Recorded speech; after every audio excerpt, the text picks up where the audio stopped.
Welcome to the Dragon's Den. I'm your venerable host Orochi, and today we are going to continue our adventures into the impossible land with our final city destination of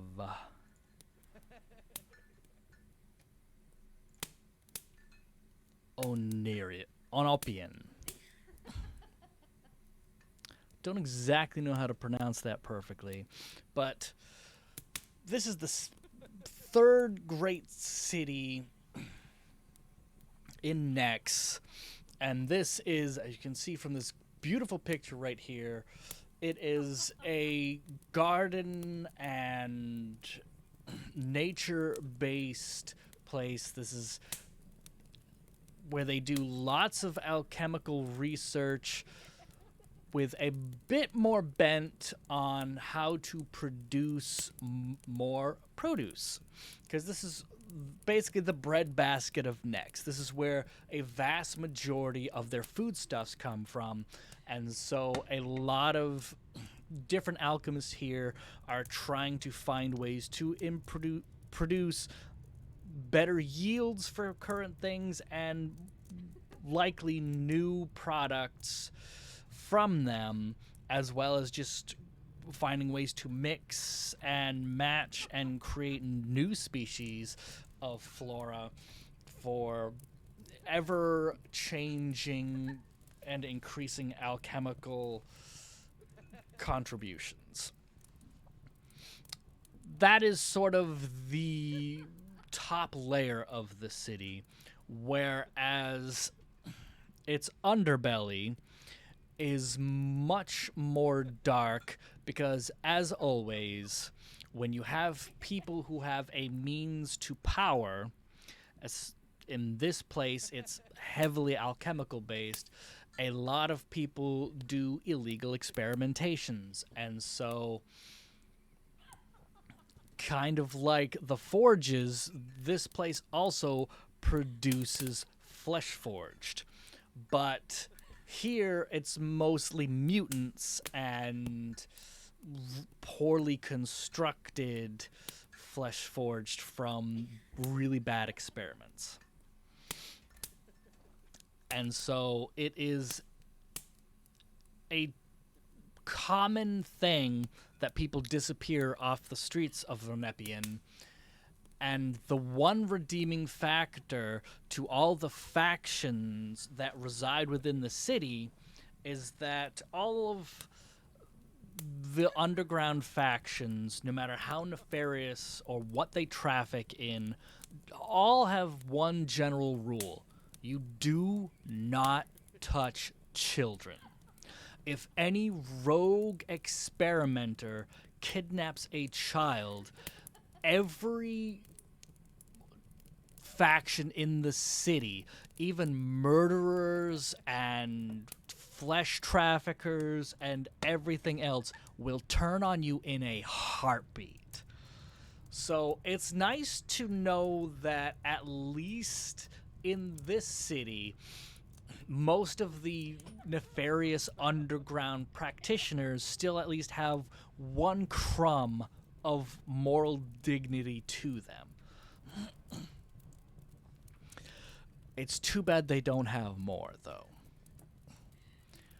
But often it happens that there's lots of experimentation, and there is also deep beneath the city, because the city is built atop a spring, a very magical spring that once upon a time gave waters of life.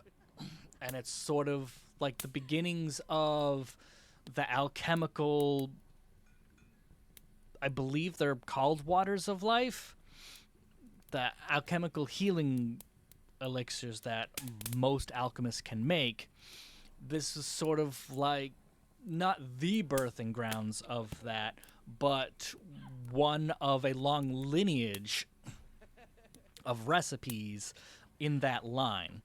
But it's become so perverted and corrupted by the sheer amount of like toxic runoff and dead bodies. And just imagine a city who dumps all its alchemical waste and horrible mutations they make down into this pool of magical water, and it has become sentient in a way, as if all the people who have died and gotten thrown there have melded together into a single hive mind or conglomerate mind, and all the alchemy that has been poured down there has made it far more viscous, so it's not water anymore. It is a giant ooze, a monstrous sentient ooze that is basically the size of like a third of the city. And it has ways of speaking to people. There's a faction within the city that are like sort of, they consider themselves sort of psychics, that they can speak with the ooze, and the ooze can see the future, and it has on many occasions through these people who believe in it effected change within the city in such ways that, you know, say a flesh forged group is having a stakeout because they want more rights and more pay and all this stuff from an employer or from the government or whatever, and a certain strike force was sent in to clear them out by any means necessary, and the people of the faith of the ooze will come in, warn them that this is going to happen, and have saved lives. So there is this precedent that the ooze can work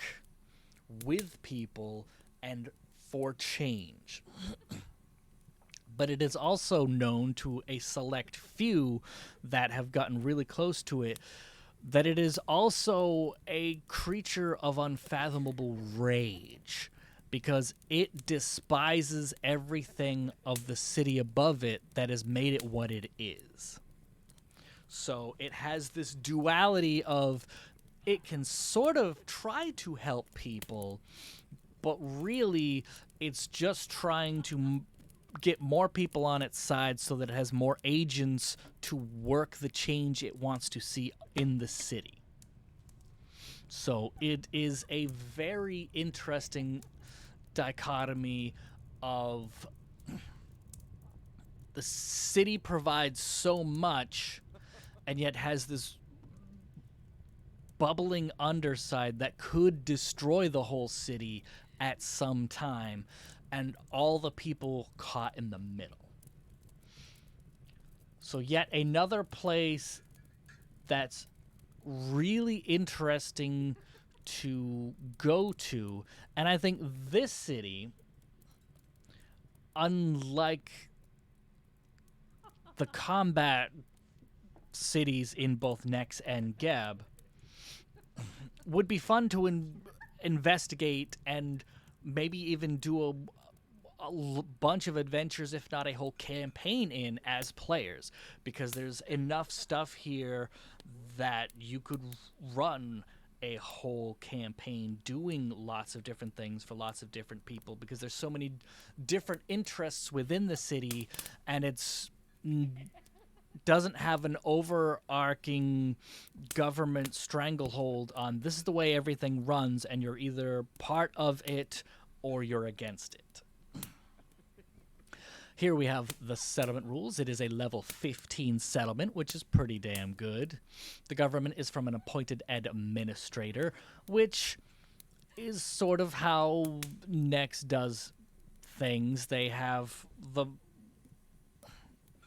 their parliament, sort of, the council of 3 and 6, and they just tell everybody how everything is, and they appoint leaders to all of their different cities.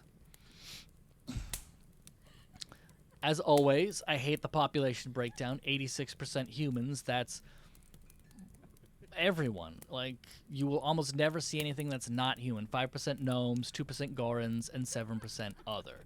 I just hate those breakdowns. Because this is like, there's 2 Gorons for every 100 people in the city. That's just, considering how many ancestries there are, even within the greater Impossible Lands area, I hate that breakdown. I will mention that every chance I get, that there are way, way, way too many humans in all of these settlements. Religions, we have a fair spread. It is super interesting to note that most of the places in the Impossible Lands are open to all faiths, both good and evil. I find that fascinating. The biggest threats within the city, civil unrest. Of course, every totalitarian-ish place has civil unrest. Corrupted authorities, same. Criminals, because of the same reasons. Cultists of Hagenti, poisonous plants, political murders, pollen allergies, rogue flesh forged, the bath, which is the giant ooze, and unethical alchemists, which, of course, there are. And the special thing about the city is alchemical accidents. In Oenopion, you can find just about anything alchemical, but if you make a wrong move, you might wind up sleeping in the goop. The settlement is a level 20 for the purposes of determining what alchemical items and alchemical services are available. Most non-hostile NPCs begin with an attitude 1 step better than usual towards alchemists, just in case. So alchemists all have a point of power within the city, which is super cool. And the biggest to note character is Master Alchemist Barume, the Overseer.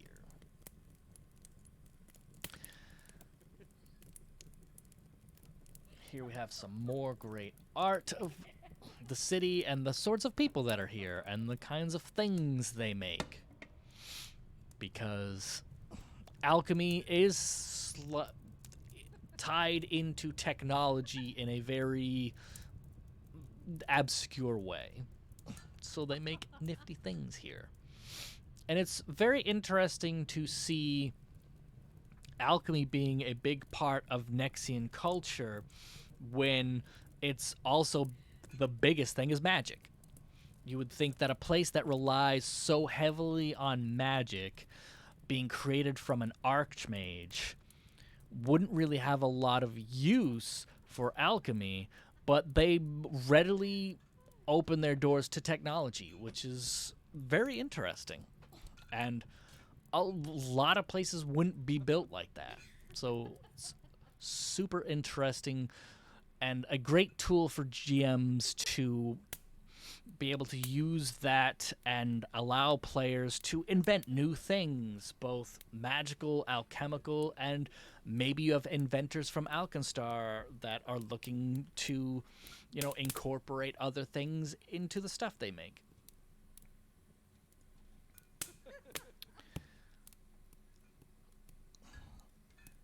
And it's also one of the big places where you can find Gorons, which are a sentient plant-based people who are sought after by specific people for food. They also have rituals where after they die, they donate their body to certain chefs because their bodies are highly nutritious, extremely flavorful, because they were originally created from alchemists out of fruit. So that's a super interesting sort of thing where you have this naturalistic, cannibalistic, adjacent theme with these characters where some people hunt them down and kill them specifically for this, whereas you have, as shown here, you have an entire order of people who are their protectors, their guardians, and also work with the legal system to make sure that, like, their last will and testaments are followed. And there's a lot of cool themes you can use there, but it can get very dark, so have to be careful with that kind of thing. It is very interesting that they made an ancestry, and you can play as them. They are fully available now, that are seen as a food source by some people. And they also have an interesting aspect where they can plant their, like, core seed and it will be reborn. And some specific Gorons are notably attempting to use this rejuvenation to retain their memories, because it is sort of like their child, but it is a genetic copy of themselves. And so experiments are being done of, can you retain memories this way? Is it possible to have this just be another life cycle for the same Goron? Or is it more like, their children and offspring as plants work? Which is a whole nother thing that GMs can work with and make that decision for your game. So, extremely interesting plot hooks you can make there. Whether it's just defending some Gorons or tracking down illegal peddlers of that sort of thing, or just being any part of the resistance forces that are against rogue alchemists or some of the underground alchemy or flesh peddlers and that sort of stuff. Especially all throughout Nex, there's a lot of push and shove within the political sphere, and just even the law of tracking down corrupted officials or trying to help, peaceful renegades that want to make change within the city. There's a lot of cool stuff you can do here.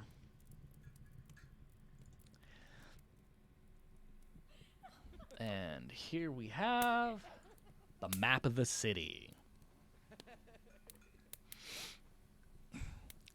I do question a circular build like this that puts, like, residential in one ring, and then on the outside would be like your market ring, and on the inside would be your political stuff here, and then probably your schools and alchemical factories and all that kind of stuff there. And so, like, this outer ring, and even, like, the residential ring, it's like, what happens if you live here and you want to be friends with somebody who lives over here? It's like, you can't even just normally go through this kind of stuff, I guarantee, without clearance to be in these areas. So you'd have to take the longest way around. And that just strikes me as very poor building, but on the same sense, when you start at a center point, you don't want to just expand in one direction, especially when you're right next to the ocean like this, unless you put, your docks and your works area here, and then your main settlement here, and then just push out this way constantly. But I don't know. I see problems with that sort of thing. And I believe that is all that there's going to be for this place. Next, we will be diving into a lot of the magical items introduced in the Impossible Lands and some of the extra things within this book, archetypes and that sort of stuff, getting much more into the mechanics of it, which you can all find on the Archives of Nethys. So we'll definitely be going into detail on a lot of these things. But that is all for now. We will see you next time.